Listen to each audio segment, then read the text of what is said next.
Assalamualaikum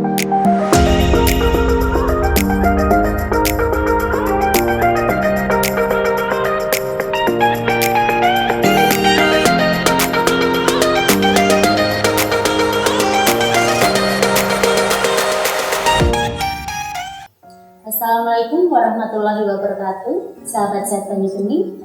Kembali lagi bersama saya Anissa dalam Bincang Sehat pada sore hari ini. Nah, pada Bincang Sehat kali ini kita bersama dengan dokter spesialis penyakit dalam, dengan Dr. Niluh, Tantri spesialis penyakit dalam. Selamat sore dokter. Selamat sore. Hari ini kita akan membahas tentang permasalahan yang biasanya kita temui di masyarakat dokter, yaitu tentang pengobatan dengan jamu. Nah, itu penyakit-penyakit yang diobati dengan jamu. Nah, itu seperti apa dokter? Sebelumnya, yang biasanya efek sampingnya dulu dokter, yaitu tentang gastritis erosif ya. Nah, itu gastritis erosif itu seperti apa dokter? Oke, baik. Mungkin sudah merupakan kultur masyarakat kita ya. Iya dokter. Kalau sakit itu mereka kan coba alternatif dulu. Iya. Kalau bisa diobati sendiri, mereka kan coba diobati sendiri. Kalau sudah parah, baru nanti pergi ke dokter. Nah, selama ini di masyarakat awam yang paling banyak digunakan tuh obat anti nyeri. Iya.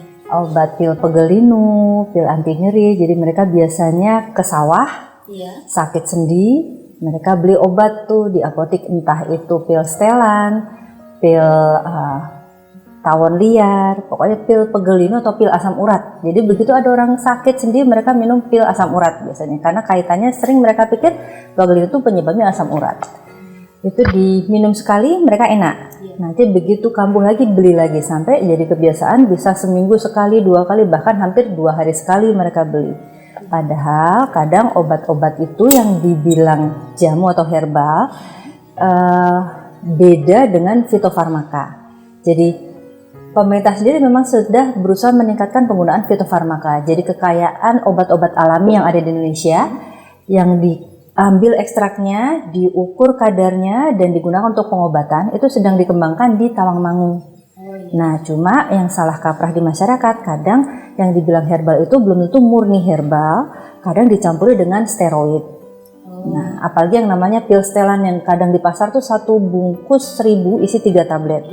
Nah, itu kalau diminum berkepanjangan, mereka isinya adalah anti-inflamasi non steroid dicampur dengan steroid dan kadang anti-inflamasinya double 2. Nah, itu fungsinya memang menghilangkan nyeri cepat.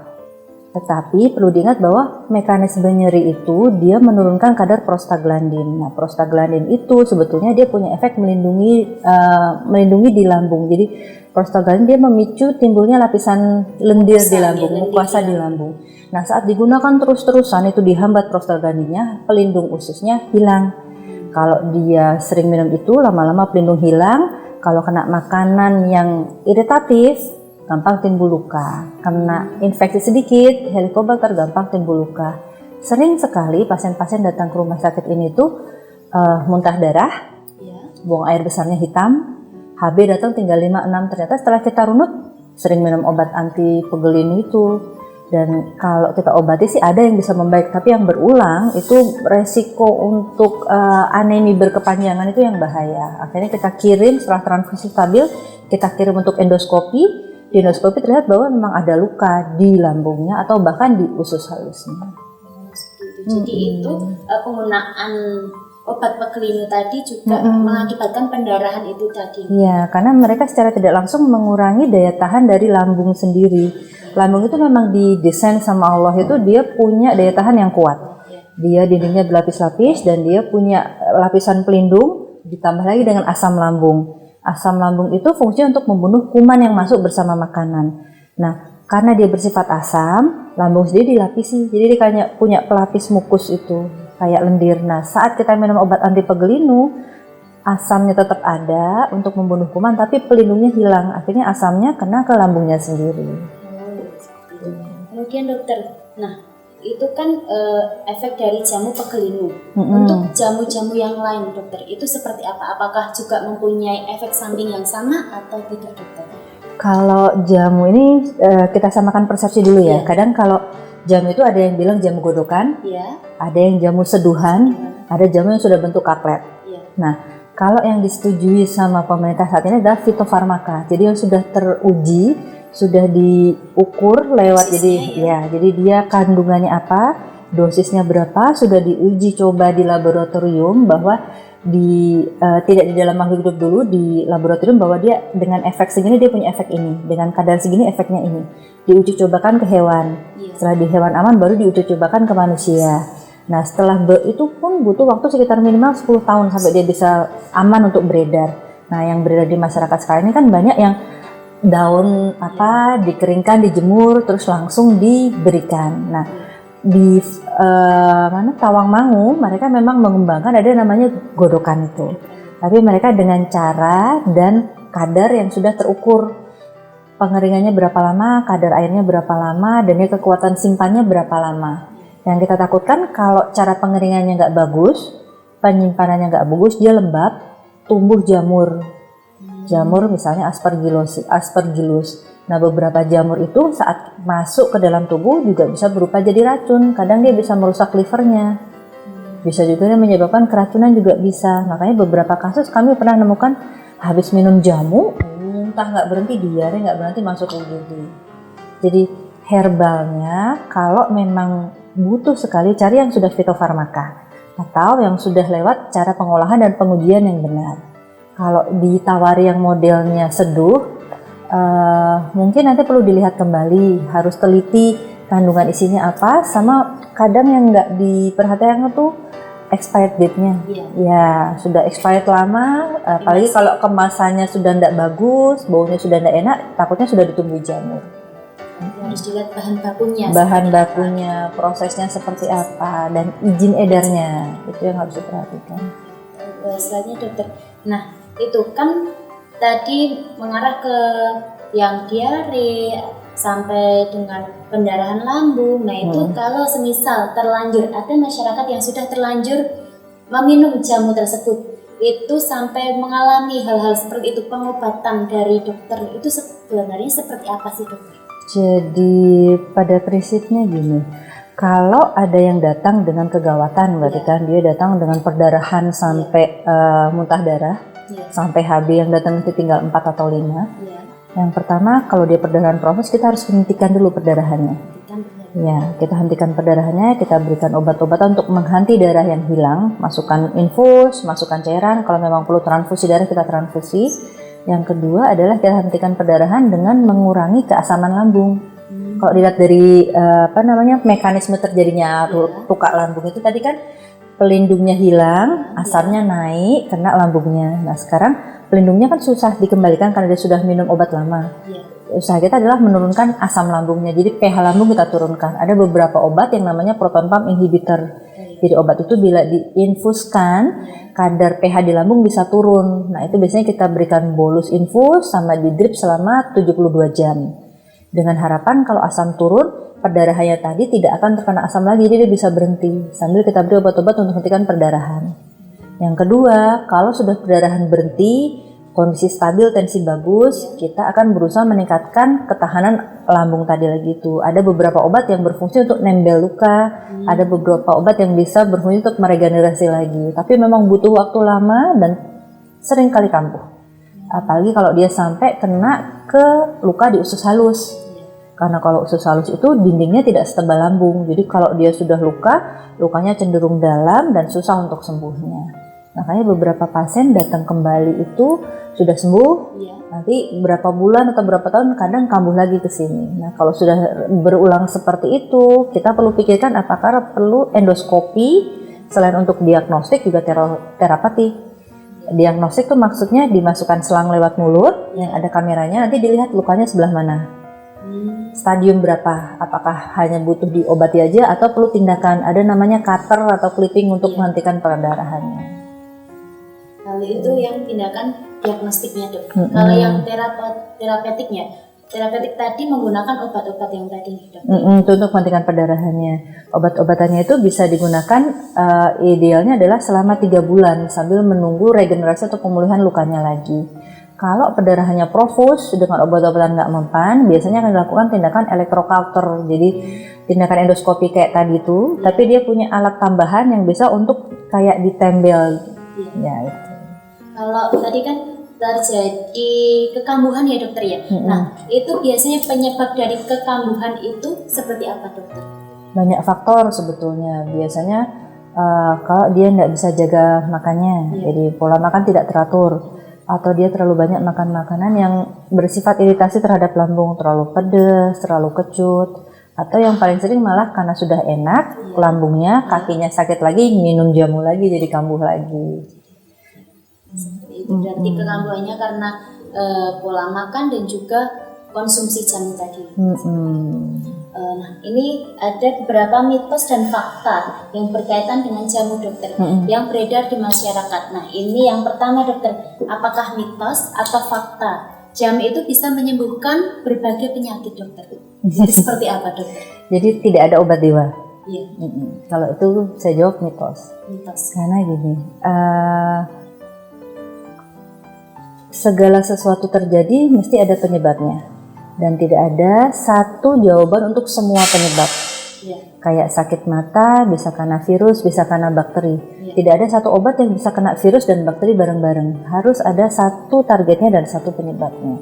Jadi kalau ada yang bilang minum jamu itu enak tidur, enak makan, itu istinya kadang steroid. Dalam dunia kedokteran memang steroid itu sebetulnya adalah satu hormon yang ada di dalam tubuh kita. Dan dia memang punya efek cukup bagus untuk metabolisme.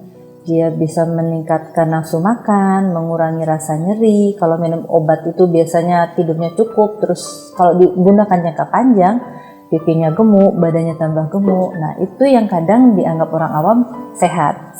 Padahal kalau kita gunakan dalam jangka waktu lama, steroid yang penggunaan berkepanjangan, efek sampingnya banyak sekali. Karena dia bisa menyebabkan penumpukan cairan di tubuh. Dia bisa menurunkan tahanan dari mukosa lambung, gampang timbul luka. Dia bisa menurunkan kadar steroid normal dalam tubuh. Jadi begitu kita stop, jadi kayak sakau tuh sakit semua, bengkak lagi sendinya. Dan yang paling kita takutkan adalah namanya Cushing syndrome. Apa itu dokter? Jadi Cushing syndrome itu kondisi di mana steroid berlebihan sehingga tubuh sendiri tidak bisa produksi. Jadi dia gejalanya adalah pipi tembem, perutnya besar, kulitnya tipis, kesenggol sedikit jadi hitam-hitam. Terus perutnya kayak ada lorek-loreknya ungu itu. Dan yang efek metabolik yang kita takutkan, gula darah naik, tensi naik, natrium turun, sama osteoporosis. Karena dia kalsiumnya juga diserap. Jadi tidak ada obat dewa. Jadi untuk jawaban mitos atau fakta jamu bisa menyembuhkan berbagai penyakit, jawabannya adalah mitos nih dokter. Mitos, betul. Pertanyaan yang kedua dokter, apakah mitos atau fakta minum jamu aman untuk ginjal dokter? Seperti apa ini? Kalau itu yang paling sering gini, beberapa pasien diabetes, darah tinggi itu kan penyakit kronis. Mereka harus minum obat setiap hari untuk mengontrol gula dan tensinya bagus. Nah, mereka sering kali bertanya, kalau saya minum obat terus, apa ginjal saya nggak rusak? Ya, padahal sekarang kalau kita kembalikan, diabetes atau darah tinggi itu adalah kelainan metabolik. Mereka menyebabkan kadar gula di dalam tubuh menjadi tinggi, sehingga kalau dengan bayangkan kayak bikin teh tubruk tuh, kasih gulanya 5 sendok, kasih tehnya setengah gelas, ditaruh aja sehari, itu gelasnya pasti ada bekas kuning-kuning kan? Itu pun seperti dalam pembuluh darah. Saat gula dalam darah tinggi, pembuluh darahnya jadi bergerak.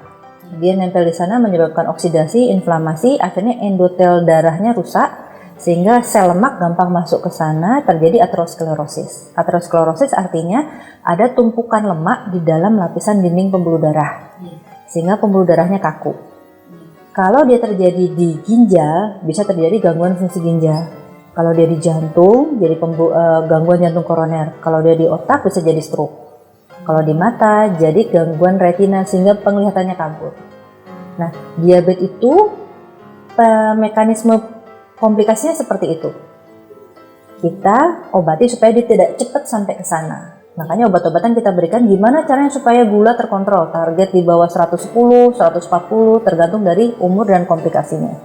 Nah, kalau kita tidak lakukan apa-apa, 5-10 tahun komplikasi itu akan terjadi. Nah, saat kita berikan obat, harapannya adalah dia stabil sehingga komplikasinya bisa memanjang, tidak terjadi secara cepat. Nah, Jadi untuk pertanyaan mitos atau fakta minum jamu aman untuk ginjal, jawabannya mitos juga. Mitos itu. Mitos, ya. Bahkan kadang kandungan jamu sendiri yang kalau dia mengandung steroid jangka panjang itu tadi, analgetik jangka panjang itu juga menyebabkan kerusakan ginjal. Sering sekali pasien-pasien yang sering minum pil pegelinu dari luar itu sudah lambungnya bocor, ginjalnya juga terganggu. Karena ya itu tadi titik tangkapnya prostaglandin itu, karena dia menyebabkan pembuluh darahnya itu jadi kaku sehingga aliran darah ke ginjalnya berlebihan tekanannya, akhirnya ginjalnya rusak. Untuk pertanyaan yang ketiga dokter ini, apakah mitos atau fakta minum jamu bersama dengan obat kimia dapat mempercepat penyembuhan? Kalau dokter, monggo dijawab. Oke, jadi gini, ibaratnya orang mau dari Boyolali mau ke Jakarta. Iya. Dia naik mobil, tengah jalan dia didampingi motor, nanti minta diantar lagi sama satunya. Itu kan berarti tambah banyak yang jalan ke sana. Cuma bukannya mempercepat, malah memperlambat dan malah mungkin menimbulkan resiko kecelakaan lebih besar. Sama seperti kalau minum jamu dengan obat. Kalau kita tahu interaksi, jadi misalnya saya mau minum obat ini kerjanya di lambung. Kalau saya minum obat ini kerjanya juga di lambung. Kalau kita minum bareng, dia bisa punya efek saling meningkatkan efek atau menghilangkan efeknya. Jadi idealnya kalau mau minum obat kita harus tahu dulu, boleh tanya kok ke dokternya, ini fungsinya untuk apa, kerjanya bagaimana, kalau saya minum sebuah obat ini boleh atau enggak, interaksi atau enggak. Soalnya kadang beberapa obat itu bisa saling meningkatkan resikonya. Contohnya obat-obat anti nyeri yang sudah banyak dijual di lapangan itu, mereka kombinasi biasanya Gratason, terus Voltadek ditambah dengan ada ibuprofen. Dua-duanya itu menyebabkan resiko perdarahan lambung lebih besar karena mereka kerja di satu proses. Itu dia. Dan kalau kita juga seperti udah itu orang itu punya jantung, periksa ke dokter jantung dikasih aspilet. Aspilet juga menyebabkan iritasi ke lambung. Makanya kalau kita tambah lagi dengan jamu, kita nggak tahu kandungan jamunya tuh apa, cara kerjanya seperti apa. Kalau saya lebih baik salah satu dulu, nggak usah dicampur. Salah satu dan pilihan jamunya pun juga yang fitofarmaka. Fitofarmaka dan kita sudah tahu isinya. Dan kita juga sudah pasti isinya apa, bahan bakunya apa, dan juga kandungannya, dosisnya. Iya, itu dia. Untuk pembahasan mitos dan fakta yang terakhir nih dokter, yaitu apakah mitos atau fakta minum jamu godokan itu aman untuk ibu menyusui dokter? Itu seperti apa? Oke, jamunya jamu apa tuh godokannya contohnya? Biasanya kalau ibu pepaya, menyusui itu katuk, kan daun pepaya, daun katuk itu kan yang biasa dikonsumsi oleh masyarakat Indonesia nih. Ada yang bikin dari ketumbar disangan, apa disangan. Jadi prinsipnya gini, kalau ibu menyusui itu kan secara hormonal memang dia butuh kadar oksitosin yang tinggi supaya produksi ASI-nya bagus. Nah, pada beberapa kandungan herbal memang ada yang bisa memicu itu. Cuma kalau secara kandungan pastinya dari jamunya yang sudah teruji dan sudah pernah digunakan, dipatenkan tuh golongannya yang ekstra katuk kalau nggak salah. Kalau yang ekstra pepaya dan yang biasa digunakan itu saya belum pernah baca. Cuma kalau orang Jawa dulu, mereka nanti nyanding marning atau nyanding apa. Itu prinsipnya sebetulnya adalah saat hamil dan menyusui, dia butuh protein lebih banyak. Dia butuh sumber energi lebih banyak untuk memproduksi ASI yang bagus. Jadi selama dia kandungan nutrisi untuk protein, karbohidrat, lemaknya cukup, ASI-nya akan banyak. Jadi tergantung bahan bakunya lagi dokter ya. Bahan bakunya seperti apa gitu. Nah ini dokter, kita sudah selesai dengan mitos dan fakta.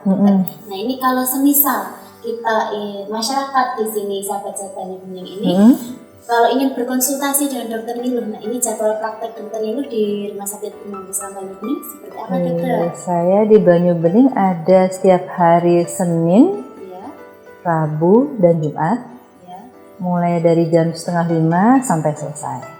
4:30 sampai selesai, Senin, Rabu dan Jumat. Terima kasih dokter untuk bincang sehat hari ini. Terima kasih untuk sharing-sharing ilmunya. Sampai bertemu di lain waktu nih dokter untuk mengisi mengisi informasi-informasi yang lebih menarik lagi nih dokter. Terima kasih. Terima kasih. Jangan lupa untuk share, like, subscribe, dan nyalakan lonceng notifikasinya di YouTube kami ya. Terima kasih dokter. Selamat sore. Selamat sore. Assalamualaikum warahmatullahi wabarakatuh. Waalaikumsalam warahmatullahi wabarakatuh.